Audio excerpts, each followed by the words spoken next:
of course, guaranteed producers. We don't need to talk about these guys. These guys, Chris Johnson, Adrian Peterson, Mojo, Frank Gore, Ray Rice, and also Michael Turner could be there too if he stays healthy. Those are the obvious 6 best guys above everyone else. Well, I would put Turner a little further back. Although I have him 6th, I would think about taking receivers like Andre Johnson. Actually, that would be the only receiver. But I'd take Andre Johnson ahead of Turner. Okay. So I would put Turner a little further behind. Some people might not think Gore is a guaranteed producer, and I don't know if he is or not. Another thing I'd like to say is, but you mentioned that in the Roto World, in your magazine, that I think he only started 12 or 13 games, and right. he had the 3rd highest still fantasy points of all the running backs, which was amazing. And that's the problem with Gore is he misses time. I mean, I've been waiting for that 2006 season. One of my favorite fantasy seasons of all time was the season Frank Gore put up that year. Something like 2,400 total yards or 2,300 for a late-round pick. Power, speed. He's my guy. Mm-hmm. They have added a lot of great pieces for him. 2 first-round offensive linemen that primarily are good at run blocking. Iapudi, I love that name. Yes, Mike Iapudi, or whatever it is, pancake blocking people. So I like what they've done there. They have a guy in Michael Crabtree I like. So, Gore is a little more of a boomer bust, but he's the guy out of the top 3 that could go all the way to number 1. Wow, and moving on to Breakout Stars and Sleepers. Pierre Thomas, Ryan Matthews, Donald Brown, et cetera, et cetera. Let's talk about Donald Brown. Joseph Adai's in a contract year, but Donald Brown's been looking good so far. And do you think he can finally be able to take that? Well, give the guy a break, man. He's only in his 2nd year when he finally. I mean, he should have last year. Now he was probably on the list that I made like this last year. Yeah, me too.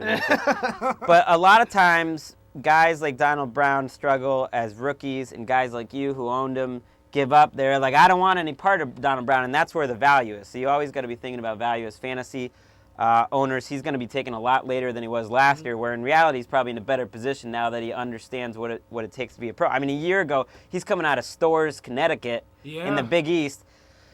From what I hear in Indianapolis, the reason why I put him on the list, I just hear good things, and I have a feeling he's going to be the one that ends up leading that team in yards. It's just such a great situation. Me or you could go out there and put up some numbers. I mean, you've seen some crazy guys back up Joseph Adai over the years, and when they put him in, they do well. Yeah, and it Dominic could be Rhodes, right. Example. I'm trying to think of the guy. Kenton Keith. Kenton Keith, that's right. From the CFL. So that's why it's not that I love Donald Brown. It's just a great situation. Wow, and also too now for the bust and disappointments, you have C.J. Spiller there because of the lack of playing time, right? Lack of playing time. That would be it. 10 to 12 touches a week. That can be hugely important to the Buffalo Bills, but it's not going to get it done in fantasy leagues. He kind of reminds me a little bit of what Beanie Wells was coming into last year, where it's going to take a while. And Beanie Wells, by the end of the season, was a lot more useful for fantasy leagues. But the difference here is there's a better player in front of him in Fred Jackson. Fred Jackson's the real deal. He's the number 1 guy. They're in a defense with a lot of division with a lot of great rush defenses. So I think it's a tough situation, and I do think Marshawn Lynch will be in the mix there, so that doesn't help either.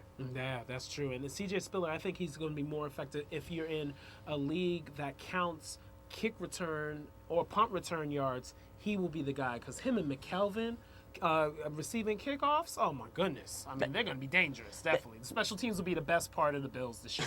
That's true. Spiller could be the one guy on this list that makes me look stupid because he's a boomer bust. He could be just nasty. He could be like Chris Johnson. Some people weren't too sure about him going into his rookie year either, and then it's like, bam, Yeah. So who knows? But I just don't think he's going to get the ball enough. That's the problem. But there was a difference. Tennessee just had better personnel around them. Yeah, that's true. That's true.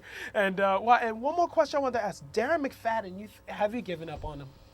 In terms of being a fantasy superstar, I have. A lot of things that he's got going against him. Number one, he goes down to contact too easily. Someone touches him, and he falls. I mean, I remember Mike Mayock from NFL Network, who's great at what he does, saying this all leading up to the draft. This is his problem. It's been the same thing in the NFL. You touch him, he falls down. So that's number one. running back is an instinctive position. You watch running backs play, you can tell who sees the holes, who gets around people, who knows where to go. Darren McFadden doesn't look like a natural running back like that.